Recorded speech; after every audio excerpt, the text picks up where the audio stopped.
दोस्तों, transport TV पर इससे पहले हमने एक बहुत महत्वपूर्ण मुद्दे पर कई बार बात करी है। वो मुद्दा ये है कि हाल ही में बहुत सारी गाड़ियां, असल में जब से कोविड हुआ, मोराटोरियम वाली कहानी, उसके बाद मंदी का दौर एंड ऑल, उसके अंदर बहुत सारी गाड़ियां जो है वो फाइनेंसर पकड़ रहे हैं। इससे पहले भी पकड़ते थे। उसमें एक दिक्कत आती थी कि जैसे ही गाड़ी पकड़ी, ले गए वो, उसके बंदे को क्या लगता है, जहाँ तो वो छुड़वाने की कोशिश करता है जो गाड़ी मालिक है, या फिर वो हिम्मत हार के बैठ जाता है कि ठीक है, पैसे तो है नहीं, ले गए तो ले गए, अब क्या कर सकते हैं। लेकिन उसको फिर एक और नया शौक लगता है। 6 महीने बाद, साल बाद उसको लोकल आरटीओ का एक पत्र आता है जिसके अंदर उससे उस समय का, जब से गाड़ी पकड़ी गई और तब तक का, जब तक नोटिस आता है, टैक्स की डिमांड की जाती है कि जी अभी भी गाड़ी जो है वो आपके नाम पर चल रही है, तो उसका टैक्स तो आप ही भरेंगे, जो कि क्योंकि आप ओनर हैं। तो वो तब वहाँ पर गाड़ी मालिक बहुत ज़्यादा परेशान हो जाते हैं और वो कहते हैं कि गाड़ी तो हमारे पास थी नहीं, लेकिन आरटीओ कहता है कि मुझे तो इसका पता नहीं है कौन तुम्हारी गाड़ी ले गया, कौन नहीं ले गया, हमारे हिसाब से तो तुम ओनर हो तो तुम इसका टैक्स अदा करोगे, हम ये कर देंगे, वो कर देंगे। तो ये एक बड़ी मुसीबत है। बहुत सारे ऐसे केस आते हैं और कई हमने ट्रांसपोर्ट टीवी और आपको बताएं, और उसका सोल्यूशन भी बताया कई बार हमने अपने हिसाब से कि आप ऐसे कर सकते हैं, ऐसे कर सकते हैं। लेकिन आज एक पुख्ता सोल्यूशन के साथ आया आपके साथ। सुप्रीम कोर्ट का ऑर्डर आ गया इस मसले के ऊपर कि वो टैक्स जो है वो कौन अदा करेगा, गाड़ी मालिक करेगा या फाइनेंसर करेगा। तो ये बहुत इंपॉर्टेंट है और इस सुप्रीम कोर्ट की जजमेंट को हम डिस्क्रिप्शन लिंक में भी शेयर करेंगे, ताकि भगवान ना करे कि आपको फ्यूचर में कभी ज़रूरत पड़े तो आप यहाँ से इसको डाउनलोड कर सकते हैं। जो हमारी ऐप है ट्रांसपोर्ट मॉल, उसके अंदर एक बड़ा अच्छा फीचर है कि जो आपको लगता है कि वीडियो बहुत काम का है, फ्यूचर में कभी ज़रूरत पड़ सकती है, तो आप फेवरेट का बटन दबा सकते हैं। तो आपकी फेवरेट की एक अलग से सूची बन जाएगी उन वीडियोज़ की। जब कभी भी 6 महीने बाद, साल 2 साल बाद आपको वो वीडियो चाहिए, आपको मिल जाएगा। डिस्क्रिप्शन बॉक्स में जाएंगे, वहाँ से वो जजमेंट या जो भी डॉक्यूमेंट है वो निकाल लेंगे। खैर, मुद्दे पर आते हैं कि क्या हुआ फैसला, क्या कहा सुप्रीम कोर्ट ने, बेहद इंपॉर्टेंट है। तो बताऊंगा आज की इस खास ग्राउंड रिपोर्ट एक छोटे से कमर्शियल के बाद। दोस्तों, ट्रांसपोर्ट मॉल ऐप में है ट्रांसपोर्ट सेक्टर का सबसे बड़ा न्यूज चैनल ट्रांसपोर्ट टीवी। मुसीबत के समय आपका साथ देने वाली देश की पहली ट्रांसपोर्ट हेल्पलाइन और वाहन बीमा की भरोसेमंद सेवा, जो सिर्फ 30 मिनट में आपको दे सही पॉलिसी, सही प्रीमियम के साथ। तो देर न करें, अभी गूगल प्ले स्टोर से डाउनलोड करें transport mall app. Transport TV पर आपका स्वागत है दोस्तों, मैं हूं मनिंदर सिंह और आप देख रहे हैं ग्राउंड रिपोर्ट। तो मसला, जैसे कि हम पहले बात कर रहे थे कि वो टैक्स कौन अदा करेगा। असल में ये एक केस था Mahindra and Mahindra financial services limited, ये एक एनबीएफसी है जो लोन देती है गाड़ियों को, और versus state of Uttar Pradesh and others. ये एक मुकदमा चला था यूपी हाई कोर्ट के अंदर, इलाहाबाद हाई कोर्ट के अंदर एक फ़ैसला चला था और फुल बेंच ने इसका फ़ैसला दिया था। लखनऊ बेंच ने 16/12/2019 को एक फ़ैसला आ गया था। फ़ैसले में ये कहा गया था कि जो फाइनेंसर है वो अदा करेगा टैक्स, लेकिन फाइनेंस कंपनी जो थी उसको ये फैसला मंजूर नहीं था, उसके हिसाब से फैसला सही नहीं था, तो वो पहुंच गए सुप्रीम कोर्ट। तो सुप्रीम कोर्ट में ये केस चला और अब 22 फरवरी 2022 को इसकी जजमेंट आ गई है फाइनल। तो इस पूरे केस में क्या हुआ, बहुत ही दिलचस्प है। सबसे पहले तो मैं ये बताऊंगा कि जो फाइनेंस कंपनी है, जो एनबीएफसी है, महिंद्रा एंड महिंद्रा, इस केस के अंदर उन्होंने क्या तर्क रखे कि जो टैक्स है वो हम अदा नहीं करेंगे, वो टैक्स जो है वो गाड़ी मालिक ही अदा करे, जो पुराना है हम नहीं करेंगे। उसके क्या तर्क है वो पहले सुनेंगे तो फिर आपको केस ज़्यादा समझ में आएगा। अगर मैं सीधा फैसले पे आ जाऊंगा कि सुप्रीम कोर्ट ने ये कहा, तो आपके दिमाग में बात बैठेगी नहीं। पूरा मज़ा तभी है, पूरा नॉलेज आपको तभी मिलेगी कि अगर आपको ये भी पता चले कि बात क्या हुई, उन्होंने क्या तर्क रखे और सुप्रीम कोर्ट ने फिर जवाब क्या दिया। तो पहला जो तर्क था वो कंपनी की तरफ से, एपेलेंट की तरफ से, वो ये था कि हमने व्हीकल का यूज़ नहीं करा और जो टैक्स लिया जाता है वो गाड़ी की, हम गाड़ी को यूज़ करते हैं इसलिए उसका टैक्स लिया जाता है। तो हमने तो गाड़ी पकड़ ली गाड़ी मालिक से और अपने यार्ड में खड़ी कर ली, उसका कोई यूज़ नहीं करा, उसको सड़क पे चलाया नहीं, तो टैक्स किस बात का। तो ये पहला तर्क उनका था। तो मैं एक एक करके चलता हूँ।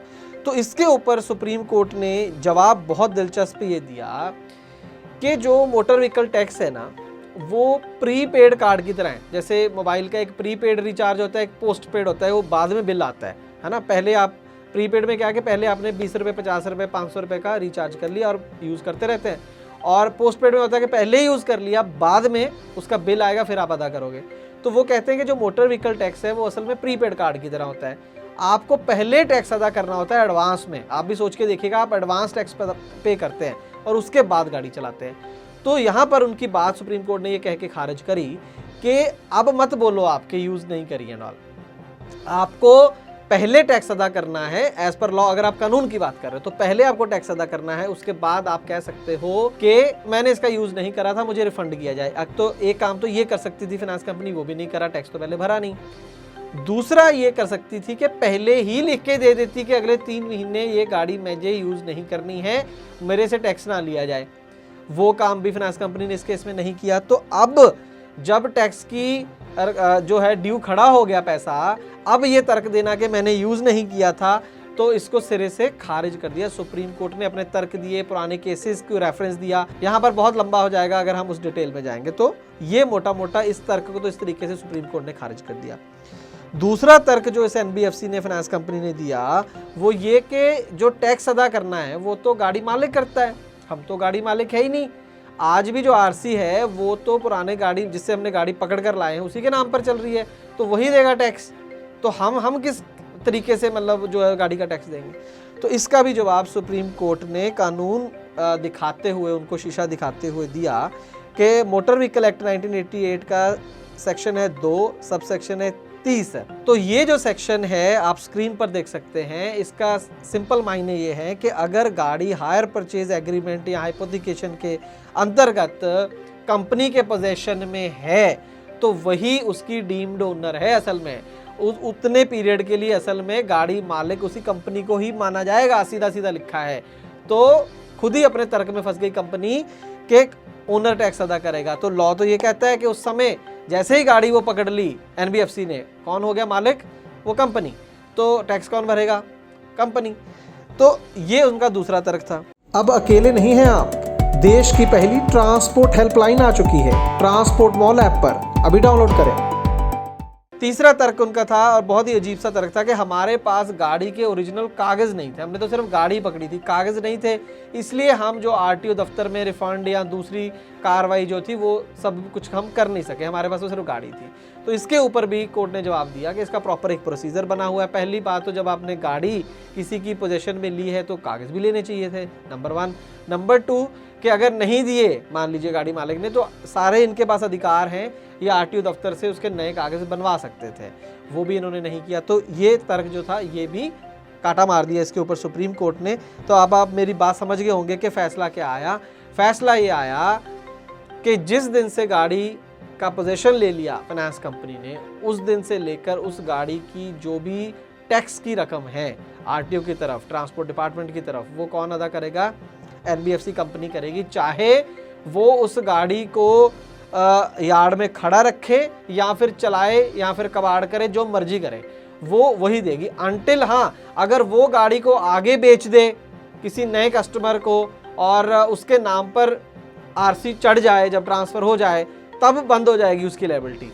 लेकिन उस दिन तक, या फिर पुराना ओनर ही गाड़ी वापस ले जाए तब जाके एनबीएफसी की लायबिलिटी खत्म होगी। लेकिन फिर भी जो भी वो 10-15 दिन, महीना, 2 महीने, 3 महीने गाड़ी फाइनेंस कंपनी के पास रही, उसका टैक्स फाइनेंस कंपनी ही अदा करेगी। तो एक बहुत बड़ी खुशखबरी है, बहुत बड़ी एक इन्फॉर्मेशन है। याद रखिएगा इस बात को, फेवरेट करके इस वीडियो को अपनी ऐप में रख लीजिए। फिर कह रहा हूँ मैं, बंदे को पता नहीं होता है कब ऐसी जानकारी की जरूरत पड़ जाए और फिर हमें पता नहीं चलता, याद नहीं आती।